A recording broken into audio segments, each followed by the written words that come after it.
Κατά τη διάρκεια της στρατιωτικής κυβερνήσεως έκρυβα ανθρώπους της ΕΟΚΑ στην Αθήνα καταδιωκόμενους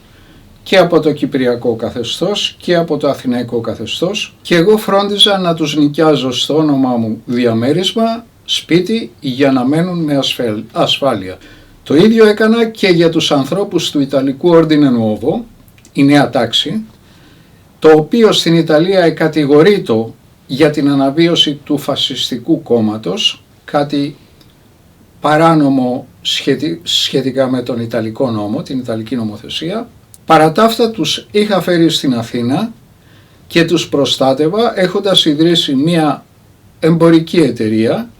με αντικείμενο ένα Ιταλικό εστιατόριο στην Πλατεία Συντάγματος και ένα κέντρο κάμπινγκ στον Άγιο Κωνσταντίνο.